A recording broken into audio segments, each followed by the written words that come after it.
Shabbat Shalom. Shabbat Shalom. Can you still remember your dreams? I don't mean the dreams of wanting to run a marathon or visiting some far-flung land or perhaps even marrying the love of your life. I mean, the dreams you had last night. Those images that pop into your head while you were asleep. Are you the kind of person who remembers your dreams, or do you forget them as you wake, or do you not even remember that you had dreams at all? We usually all fall along that spectrum at different times. Some of us might remember dreams that we had from years ago. Some of us may not be able to remember what we had for lunch.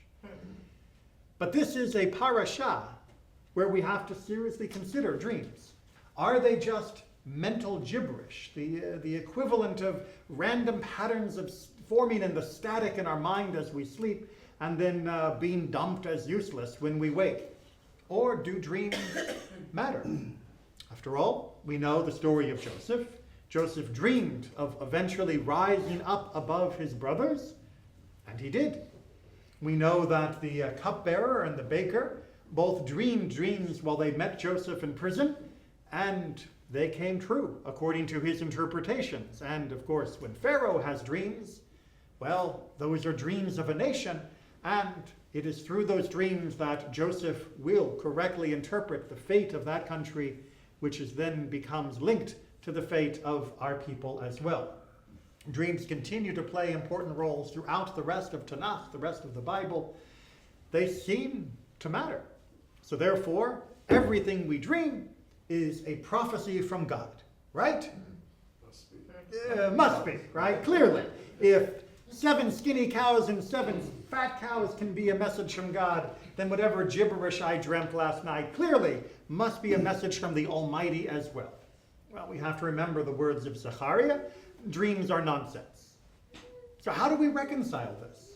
How do we reconcile that our tradition will often treat dreams as though they are a form of prophecy, and our tradition will often treat dreams as though they are mental garbage that should be given no consideration at all?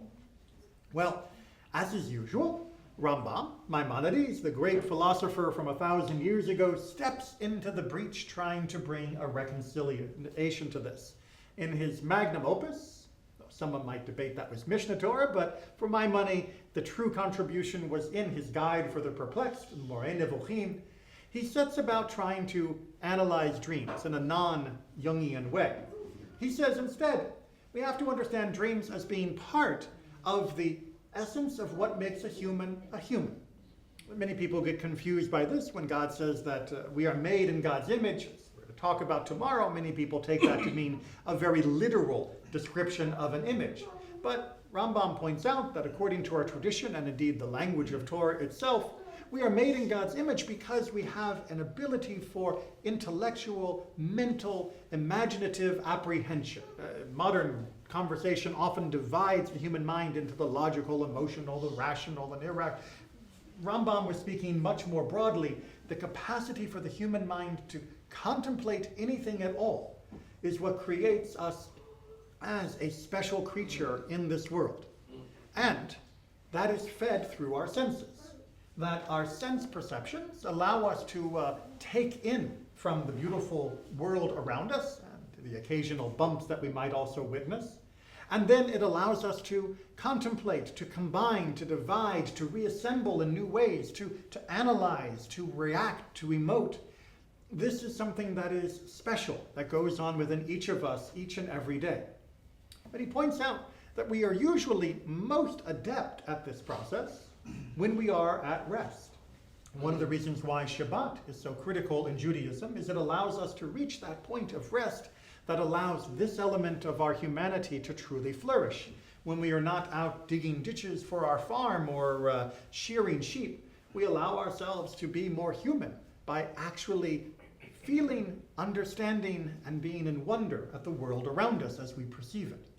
But of course, he adds, when we are ultimately at rest, we are asleep. And our mind is still busy. Indeed, our mind produces all sorts of new imaginations within us, combining elements that have no business being together and that in our conscious mind we would never consider. But while asleep, our mind can go to town and be as surreal as it likes. But he points out that this means as well that as our mind is combining all of these disparate elements of our experiences, that it also becomes a slightly more open window, a window through which there can be a divine imprint. That because our mind is more at rest and more susceptible to things that it would not normally consider, those small whispers of the divine are able to influence the formation of some of those images. Now, he is very quick to point out that it is only some of those images. It is not as though every dream is pregnant with prophecy, but there are whispers, there are hints, there are drips of divinity that are found throughout our dreams. And we need not look at them as literal manifestations of prophecy. This is not God speaking to Moses. None of us are on that level. But we must also recognize them as potential gifts, that when we awaken, we can review, consider, we can try to see whether there is something nobler, something insightful, something powerful that was experienced there. Even if only in the reaction that we have to what we witnessed, sometimes we can find a new insight that had been eluding us, or perhaps that we didn't even know we were searching for. This can be a gift. But as always, Rambam points out, as does the rest of our tradition, that does not mean we are free to interpret them however we wish. If you have a dream where you are running down people in the street, that doesn't mean you should get in your car believing God has ordained that you should run down people in the street. Instead, it means that there is some other element within you that needs consideration, and that would definitely not be an advisable course of action. To determine our actions, of course, we do not rely on dreams. We rely instead on halakha, on the treatment of our law as a path in life. And the dreams can give us inspiration, it can give us insight, it can give us strength and encouragement. It does not give us the precise direction that we must follow. For that, we turn to the more reliable and perhaps more mundane interpretations of our tradition. But we need not turn our back on the inspiration that can be provided. And as such, I will remind you and encourage you, dream on.